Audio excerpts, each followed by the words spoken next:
প্রিয় দেশবাসী, আপনারা দেখতে পেলেন যে কি মিথ্যাচার করে আর্মি যে সেনাবাহিনীকে গুলি করছে দেখাচ্ছে। এখানে দেখুন, খেয়াল করুন, ভিডিওটাতে আছে বিজিবি ড্রেস। আপনাদের চেনা উচিত বিজিবি ড্রেস কোনটা। সে আর্মি অফিসার, ঠিক আছে, কিন্তু সে এখন বিজিবিতে আছে। আর বিজিবিতে আছে মানে হলো স্বরাষ্ট্র মন্ত্রণালয়ের অধীনে, আর্মির অর্ডারে সে কাজ করে না। 1 নম্বর পয়েন্ট। 2 নম্বর পয়েন্ট, যারা এই বদমাইশিটা করছে, ওই যে 2-3 জনের নাম বললাম, এদের আর বলতে চাই না আমি, তারা যে ভারতীয় এজেন্ট যেগুলো, এরা কিন্তু বলবে আমাদের জয় প্রায় কাছে চলে আসছে, হ্যাঁ, অনেক কিছু বলবে, কিন্তু আসল কাজটা করবে হলো ভারতের পক্ষে, ভারতীয় রডসের পক্ষে। তারপরে পাশে দিয়ে দিয়েছে, আমি দেখালাম আপনাদের একটা ছোট্ট ছবি, ওই অফিসারটা বিডিআর ড্রেসে, আর ছোট্ট পাসপোর্ট সাইজের ছবি দিয়েছে আর্মির ড্রেসে। বিডিআরে আমিও চাকরি করেছি। বিডিআরে গেলে যেদিন যাবে সেদিনই প্রথম দিন বিডিআরের পোশাক পরে ছবি তুলে, পাসপোর্ট সাইজ ছবি তুলে অফিসে জমা দিতে হয়। তো এ আছে হলো বিজেপিতে, আগে বিডিআর ছিল বিজেপিতে। তো বিজেপির ছবি পাসপোর্ট সাইজ না দিয়ে আর্মির ছবির পাসপোর্ট সাইজ দিচ্ছে। তার মানে কি, ডিজিএফআই থেকে বদমাশগুলোর কাছে পাঠিয়েছে, ভারতীয় রডসের যে এরা, ডিজিএফআই, শেখ হাসিনা, সব তো একসাথে, যাতে মানুষকে দেখায় যে আর্মি গুলি করছে। আর ও লোকটা যে গুলি করছে, যে বিজেপি ড্রেস পরে, কাকে করছে? আর 2-3 জন লোক আছে শুধু, ট্রেনিংয়েরও হতে পারে। আচ্ছা, ধরে নিলাম মানুষকে গুলি করছে, সে তো বিজেপি ড্রেস পরছে, এগুলো তো আর্মি না, সে স্বরাষ্ট্র মন্ত্রণালয়ের আন্ডারে, সে তো আর্মির আন্ডারে না। আর একটা ছবি দেখিয়েছে যে একটা ছাত্রলীগের কি জানি গুন্ডামি করছিল, আর্মিরা ধরে নিয়ে যাচ্ছে তাকে, একটা ছবি দেখালো। শুনুন, আর প্রত্যেকটা যে আর্মি অফিসার দেখা যাচ্ছে, আর্মি দেখা যাচ্ছে এই গাড়ির মধ্যে, যে ছাত্রলীগের একজনকে ধরে নিয়ে যাচ্ছে, এদের চেহারা দেখেছেন? আর্মি কি এত মোটা হয়? সৈনিক বলেন, এত মোটা হয়? তারপরে যদি হয়েও থাকে, ওই যে শফিউদ্দিন বলেছিল 3 বেলা ভাত খাওয়ার ব্যবস্থা, আজকে তাহলে আর্মির এই অবস্থা। তা আমার কথা হচ্ছে, যদি সে ছাত্রলীগের নেতাকে ধরেও থাকে, এতে আমাদের সন্তুষ্টি হওয়ার কিছু নাই। হাসিনা কালকে দেখাবে যে সাধারণ ছাত্রদেরকে ধরা শুরু করবে। প্রথম ছাত্রলীগেরটা দেখালো, আর তাও এটা আর্মি কিনা জানি না।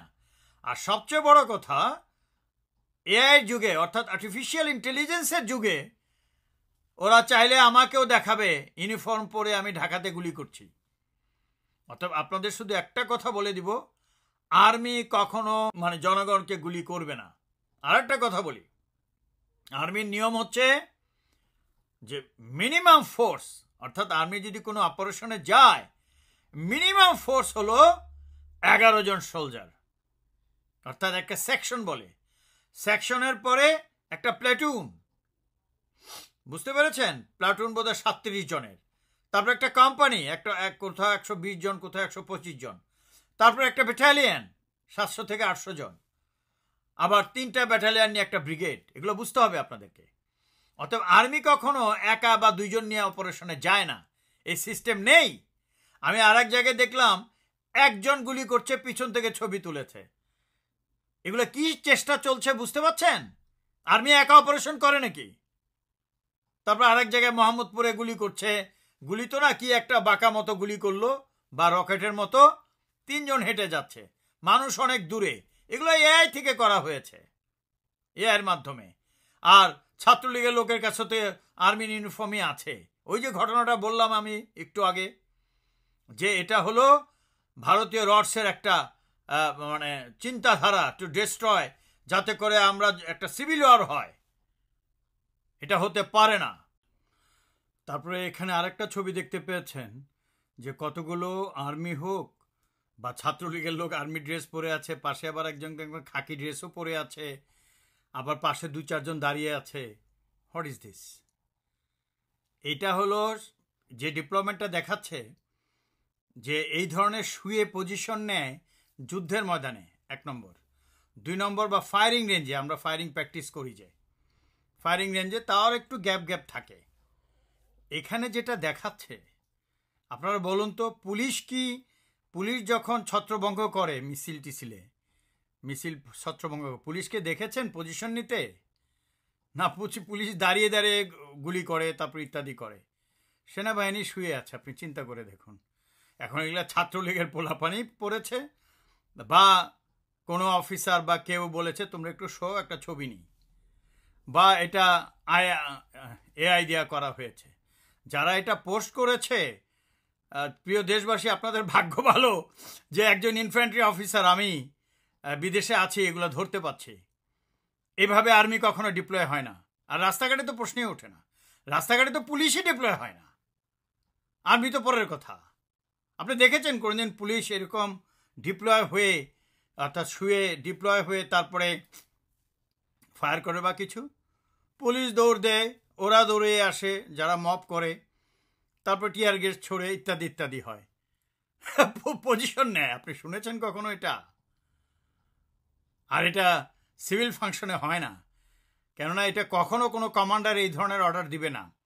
আমরা তো সিভিল ইউনিয়ন অফ সিভিল পাওয়ারে চাকরি করেছি। যদি এভাবে পজিশন নেওয়া হয় পিছন থেকে, কেননা শত্রু তো চারিদিকে, শত্রু মানে আমি বলবো এই যারা এইভাবে ডিপ্লয় নেয়, পুলিশের কাছে শত্রু তো সবাই চারিদিকে, জনগণ চারিদিকে, অর্থাৎ মিছিল মিটিংয়ের লোক, গণঅভ্যুত্থানের লোক চারিদিকে। তো একদল সামনে যদি এরকম শুয়ে থাকে, পিছন থেকে এসে তো এদেরকে খাবে। এভাবে আর্মি কখনো ডিপ্লয় হয় না।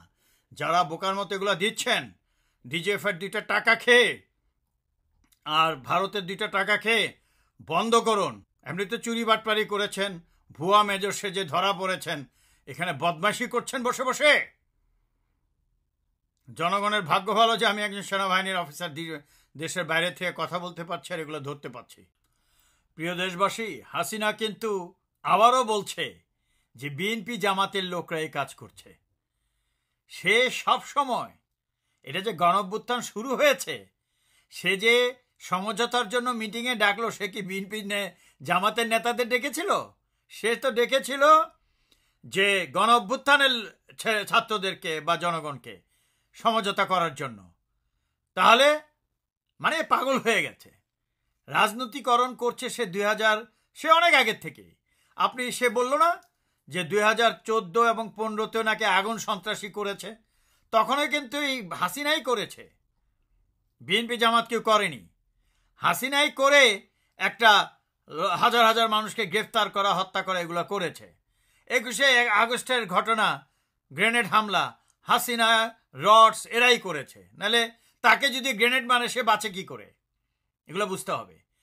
তারপরে আপনার বিডিআর হত্যাকাণ্ড তারাই করেছে, এগুলো সব। তারপরে যে 64 ডিস্ট্রিক্টে বোমা হামলা, এই হাসিনা ভারতীয় রডসরা করেছে ক্ষমতায় যাওয়ার জন্য। সে বিএনপি জামাতের সমাজে 64টা ডিস্ট্রিক্টে বোমা হামলা, এরা সন্ত্রাসী করে দোষ দেয় অপরকে, বিকজ তার পিছনে তো একটা বড় সন্ত্রাসী গ্রুপ আছে, ভারতীয় রডস। কিন্তু দুঃখজনক হচ্ছে গণ অভ্যুত্থান দেখেন 2023-এর 28 অক্টোবর শুরু হয়ে গেছে। সাধারণ মানুষ আর যারা বিএনপি, তারা বিএনপি, যতদিন ফখরুল থাকবে তারা বিএনপিতে, তারা জিয়ার সৈনিক, এবং তারা গণ অভ্যুত্থান শুরু করেছে জিয়া ফখরুলকে থাপ্পড় মেরে। তারপরে যাই হোক লোক সংখ্যা কম ছিল, কিন্তু থেমে তো থাকেনি। তারপরে 7 তারিখের তথাকথিত নির্বাচন ফেল করেছে, 2% লোক আসছে। আমি বারবার বলেছি এগুলা। দ্য পয়েন্ট ইজ, এখন অন্য কোন বিরোধী দলের লোক রাজনীতি দলের কথা বলে না, ওই একটা ফখরুল্লাহর দল, তারাই শুধু বলে রাজনীতি দলের কথা। গণ অভ্যুত্থানে কখনো রাজনীতি দল থাকে না। আর হাসিনা তো প্রমাণই করে দিল, বাংলাদেশের সকল রাজনীতি নেতাদের নেতা হলো সে। অতএব কোনো রাজনীতির দল নেই, নেতাগুলা সব হাসিনার অধীনে। কিন্তু সাধারণ জনগণ, তৃণমূলের নেতাকর্মীরা, এরা সবাই গণ অভ্যুত্থানে নেমেছে। এই গণ অভ্যুত্থানে জামাত আছে, বিএনপি আছে, লেফট আছে, রাইট আছে, 17 কোটি সাধারণ মানুষ আছে। অথবা এটা গণ অভ্যুত্থান। তা আমি এমনকি ধর্মীয় নেতা, যারা ধর্মীয় দলের নেতা, ধর্মের নামে যে নেতাগুলো মানে পার্টিগুলো, তার নেতাদেরকে বলতে শুনিনি যে আমাদের এতজন মারা গেছে, আমরা করছি। তারা গণ অভ্যুত্থানই করছে। কিন্তু ওই যে ফখরুল্লাহর দল, আরে ভাই, আপনাদের কজন আহত হবে, নিহত হবে, স্বাধীন হওয়ার পরে তো আমরা হিসাব নিবই।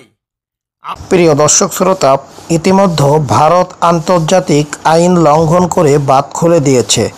বাম গণতান্ত্রিক জোট এমনটাই মন্তব্য করছেন।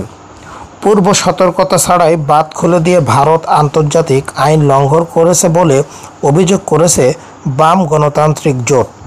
জোটের নেতারা বলছেন, আন্তর্জাতিক আইন অনুযায়ী উজানের কোনো দেশ নদীর উপর দেওয়া বাঁধের গেট খুলে দেওয়ায় 72 ঘন্টা আগে ভাটির দেশকে জানানোর কথা, কিন্তু এবার পূর্ব সতর্কতা ছাড়াই ডুম্বুরু কলছির বাঁধ খুলে দেওয়া হয়েছে।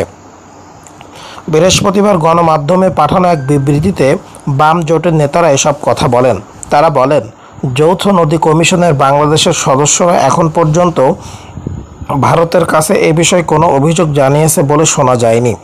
এর মধ্য দিয়ে বিগত সরকারের মতো অন্তর্বর্তী সরকারও সাম্রাজ্যবাদী আধিপত্যবাদী ভারত সরকারের প্রতি নতজানু নীতি নিয়ে চলছে কিনা তা নিয়ে জনমনে প্রশ্ন দেখা যাচ্ছে। বিবৃতিতে বলা হয়, আন্তর্জাতিক নদী আইন লঙ্ঘন করে 54টি নদীর উপর বাদ দিয়ে একতরফা পানি প্রত্যাহার করেছে ভারত।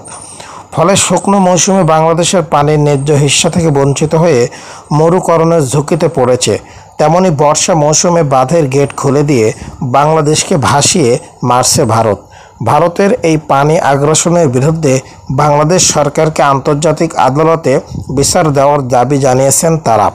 একই সঙ্গে বাম জোটের নেতারা দেশবাসীকে ভারতের পানি আগ্রাসনের বিরুদ্ধে সোচ্চার হওয়ার জন্য আহ্বান জানিয়েছেন।